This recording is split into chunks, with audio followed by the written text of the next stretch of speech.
Electric cars are all the rage now, and you have more options than ever. Though the most expensive and feature-laden cars get the most buzz in the media, there are some hidden gems in this segment too. In this video, we're going to be taking a look at a seriously competitive electric vehicle, the Kia EV6. Is it worth the buy? Let's start our electric motors, starting with a quick introduction to the car.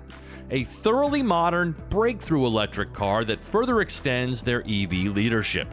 The EV6 is the flagship car of Kia's entry-level EVs. We all know Kia to be the maker of some of the most reliable autos that give you a great bang for your buck, and the EV6 slots right into the company's current lineup. It's a successor to their Niro EV, and with the EV6, Kia is taking things to the next level. At the moment, the car is available in a few trim levels. The base level is called Air, and it's a rear-wheel drive that packs a pretty healthy dose of features for its price point of around £45,000. It features 19-inch alloy wheels, automatic headlights, heated door mirrors, and heated front seats with lumbar support for the driver. The big compromise comes with the engine, which has decent but not spectacular horsepower and range. The mid-level trims are called the GT line and are available in several engine options. Aside from the engine upgrade, the exterior has a sportier look, tinted windows, power seats, and a wireless phone charger. A smaller leap into the GT Line S rocks 20-inch wheels, a 14-speaker audio system, a 360-degree parking camera, a heads-up display, and ventilated front and back seats. It's also available as an all-wheel drive. The GT is at the top of the line, which gets you an even bigger engine, bigger wheels, and sportier seats. Now then, what's the case for buying an EV6?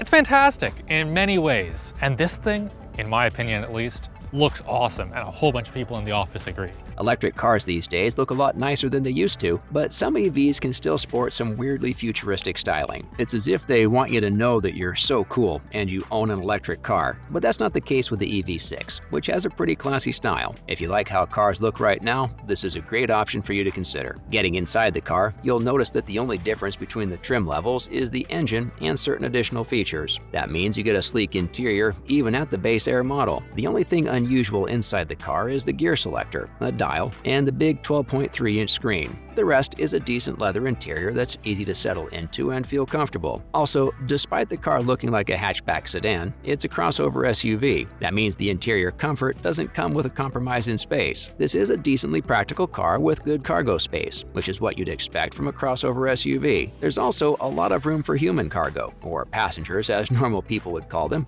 Overall, the car's spaciousness is much better than you'd expect based on how it looks. Moving on, we have a talk about everything you get from the Kia Connect app. The Connect app benefits all Kia owners, but as you'd imagine, an electric car like the EV6 can get some seriously cool functionality from a smartphone app. Grab it from the Play Store or the App Store and gain access to a wide range of features. We'll start going through the app's capabilities with the car's battery. Being able to manage your battery's charging remotely is super convenient. As you may know, it's not a good idea to leave a battery constantly on charge or to keep it topped up at 100%. Well, this app helps you with that. While in most cars, you'd have to walk up to it and disconnect the charging port, with the EV6, you can do it all with your smartphone. But starting, stopping, and scheduling charging is just the first of this app's features. Next, how sucky is it to hop into your car and, depending on where you live, get a trip to the slopes or an unintended sauna session? With the Connect app, you can remotely fire up the car's climate control and normalize its temperature before hopping in. This is also good for the batteries, which will perform at their best at room temperature. If you're going through a summer or a winter, you can schedule this climate control action. You might need to remember to do it, but your car won't. All this is in addition to the usual car app stuff like door control, valet mode, and finding a lost car. Next, this is a car, so we have to talk about how it drives. Naturally, the driving experience will depend on the trim level you opt for. It's pretty cool. It is very, very nice. And then of course you have all those sensors around your car, so it's not going to hit anything. Let's go for the trim in the middle, which is the GT line, sporting an all-wheel drive, 236 kilowatt engine, and 77.4 kilowatt hours of battery life. The car is quick to take off, as you'd expect from an electric motor. For the track drive, I have the all-wheel drive variant, which has a claimed 0 to 100 of 5.2 seconds. Now the brilliant part of today is that I have a track, it's empty all to myself, and I can do this, yes. And this trim level is going to give you a pretty decent 321 horsepower and 446 pound-feet of torque. Combined with its spry and responsive handling, this car is way more fun than a crossover is supposed to be. This driving experience pairs well with the look of the car too. The EV6 is a sporty everyday car that makes commuting a fun experience. Opting for the all-wheel drive engine is going to reduce your range a tad, but 316 miles on a full charge is still a lot. Of course, that range was derived from ideal driving conditions, but even just under 300 miles, the EV6 is a very practical option. If most of your driving is short range, you should go a good long while without charging the battery. And when that day comes, you'll be glad you sprang for the all-wheel drive engine because it charges faster. Overall, the driving experience of the EV6 is really strong for its market segment and price. Speaking of price, how does the EV6 compare to its competitors? We're grateful to Kia for offering so much bang for a relatively little buck. The EV6 starts at around £45,000, which makes it quite a bit cheaper than some of its competition. It's around the same price as the Mustang Mach-E, but you get a lot more at the price than you would with that car. Feels nice and snappy.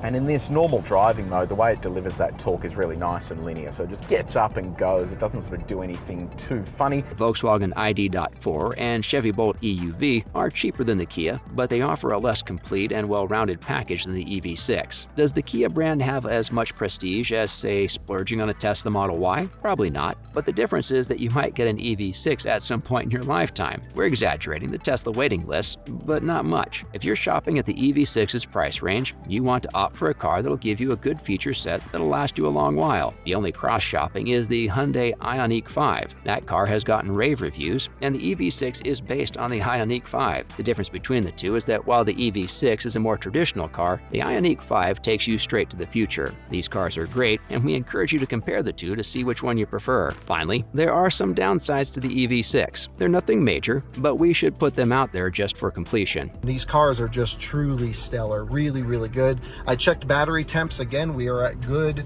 temperatures here for the range test, just about 30 degrees Celsius in the battery pack.